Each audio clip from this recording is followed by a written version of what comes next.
Hi guys, it's Marenghi here. I hope you're doing very well. So, today I want to talk about discipline and mental health and 5 tips that can help you maintain discipline, which can be very hard to do every 5 seconds. So, first of all though, please subscribe to my channel, push the little bell icon next to it, and then you'll get notified of any new videos I do. Same applies to any of your other favourite YouTube characters, although could they be as glamorous and as colourful and as well coordinated as me? I'm not sure. Or as humble. I'm not sure about that. Okay, tip 1 for discipline. You have to embrace the strength of the human will. Now think about this. The human will has seen people through Auschwitz and come out the other side to write amazing books about it, like Viktor Frankl or Viktor Klemperer. It wasn't in Auschwitz, but it was in occupied Germany. Something going into you couldn't imagine how bad that would be or going to be, and if you could survive it, and deliberately the most brutal, cruel, torturous, sadistic, malevolent conditions put on people, and they came through it, you know. So it can help to think about stuff like that when you when you're thinking, oh, it's raining outside, I don't want to go out.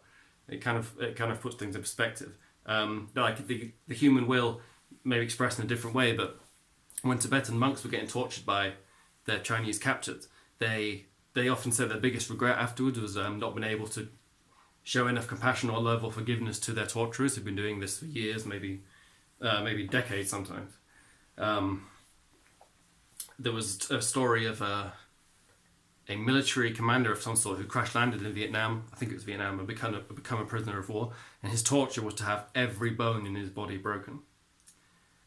And according to Andy McNabb, who some say wrote a made-up story, some people say didn't, bravo to zero, but according to him, he heard this guy talk, and in that, just anything that could happen to him wouldn't seem that bad in comparison to someone who can still carry on and have the discipline to carry on with all their bones broken. All right, tip 2 for discipline and mental health.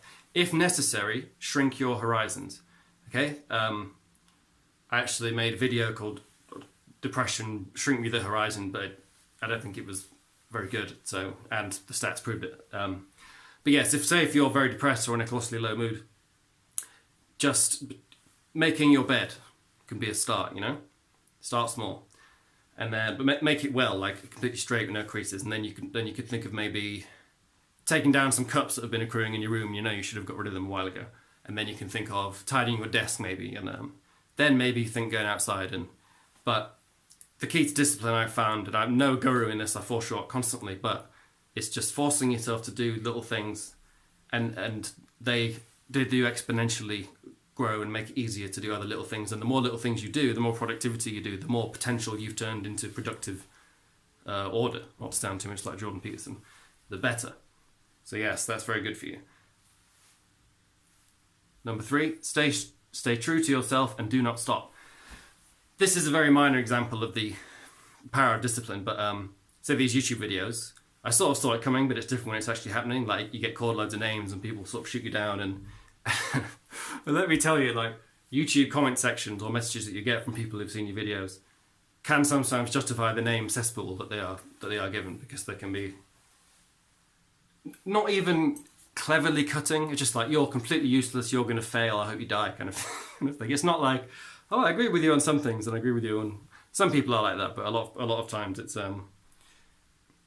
just nuts. But I've tried to get into the point of the mindset now where every time someone leaves a cynical comment, you know, where they're extracting the worst possible motive for me doing the video, I've to let that make me stronger, you know. Because once or twice you get a bit upset, but then if you just keep going,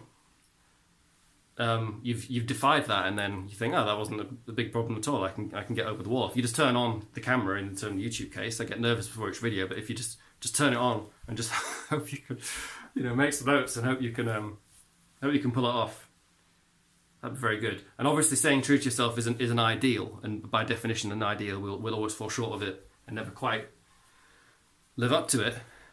You know, like Jesus is, or the idea of good, or the idea of virtue, or the idea of perfection, even beauty.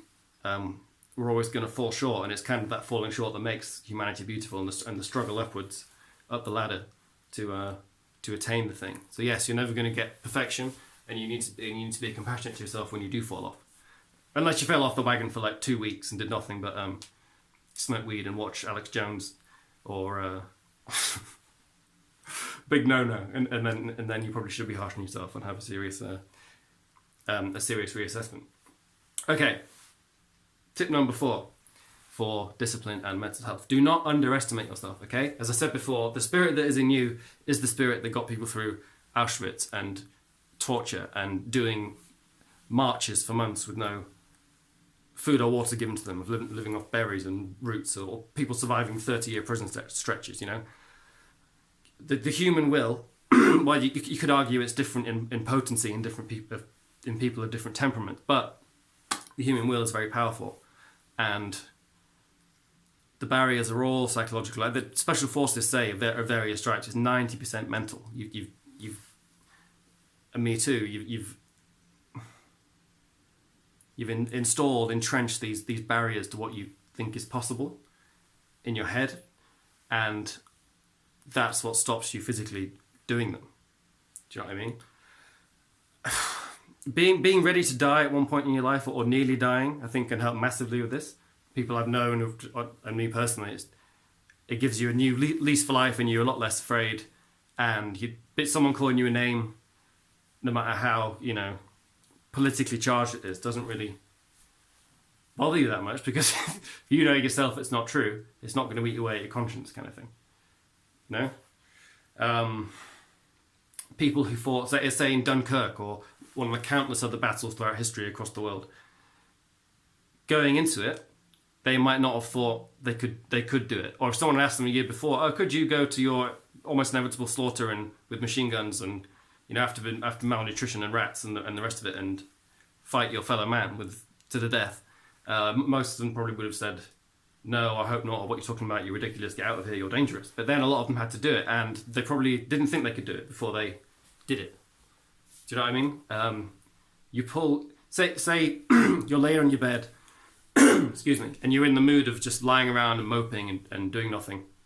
If you force yourself to go out somewhere, you are not going to lie around in the corner moping, doing nothing. The situation is going to conjure strengths and abilities out of you to make you do a job, hopefully of the night, that won't destroy your reputation. Do you know? And even if it does destroy your reputation, at least you tried. There's way more to you than you think, and you're stronger than you think, and fear stops us.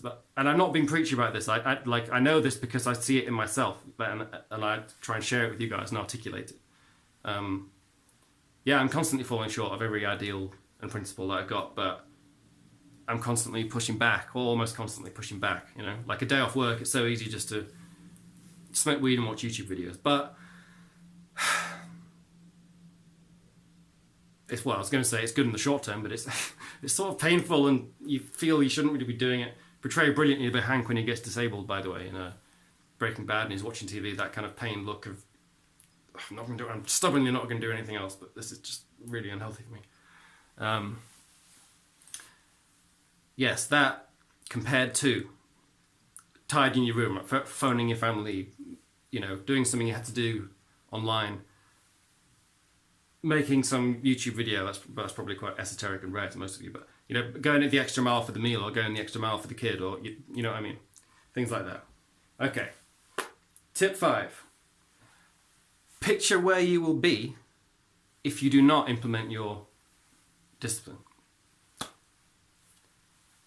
We all know our weaknesses, and we all know our Achilles heels, and if they get the better of us, we could end up in a state of a place where your mind is inflicting torture on itself, and your mind becomes the perfect torture instrument on yourself. Picture where you'd be if you laid around, whatever your vice is, you laid around taking magic mushrooms all the time, and that's very, very, very dangerous psychologically anyway, but imagine you did that and watched the videos you did and listened to Pink Floyd that you did, for 10 years, every day for 10 years. Where would you be? Socially, economically, spiritually, psychologically, financially, doing something like that. So it's good to have some idea of where you don't want to be. It would have been probably easier for me to not make this video now and do some other stuff, because mood was a bit low and I'm tired. I've been working hard, well, not making any money, but working hard doing this sort of stuff, and it's very tempting just to lie down and forget about it and zone out to stuff, which I probably will do in a bit, but then I might feel like I've earned it. Do you know what I mean? Just think of the stagnant days you've had, and that horrible, stagnant is the best word, that degeneration, stagnation, trapped feeling has come through idleness and cowardice and laziness, and you know it. So if you can just get enough zest in you to dance a little bit on the stage of the world. I keep referring to that Alex Jones quote, although I don't think it's religious to him, and I keep implying I'm really into Alex Jones when I've seen him like twice. Anyway, that's them. I'm going to leave it there. So number 1, embrace the strength of the human will and spirit, because it is very, very strong.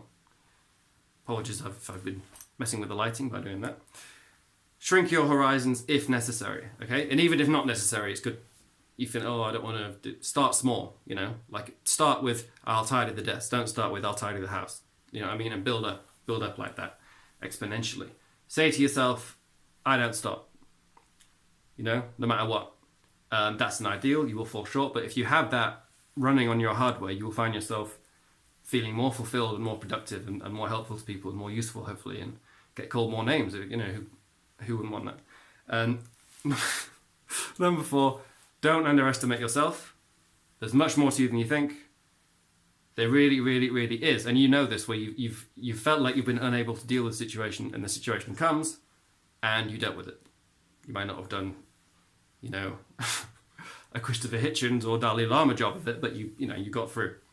You got through the best you could. And number 5, picture where you would be if you did not implement your discipline. You know what I mean? All right, guys, that's it. 5 tips for discipline and mental health. And I really think discipline is because it's quite a harsh, stern word associated with a sort of military martial vibe. But discipline really is, along with meditation, I would say, and sort of mind-focused, the key ingredient that will keep your life running, isn't it? You could dismiss it as a bit too rigid and formal and robotic, and there's not much fun, blah, blah, blah. But, you know, the phrase discipline equals freedom. It's discipline that's going to get you to do the things that you want to do and need to do, both for yourself and for other people. What else? There's motivation, but it all comes under the rubric of discipline. So discipline is, if you take one thing from this video, take that. Discipline is central to your life and mental health and survival, and you have to work on it. And the more you do it, as Jocko Willink put it, like, discipline begets discipline. Like, the more you do it, the sort of easier it gets. And you'll have days off where you completely derail and fuck up and lie around all day, and you'll snap at your partner or whatever, verbally, I mean, hopefully. Well, hopefully not, but you know what I mean. Relatively, verbally is better than physically. And you will have the bad days, the odd days, the off days. But forgive yourself all that, and watch my mental health playlist below. Alright guys, don't forget to subscribe and hit the bell icon. See you later. Goodbye.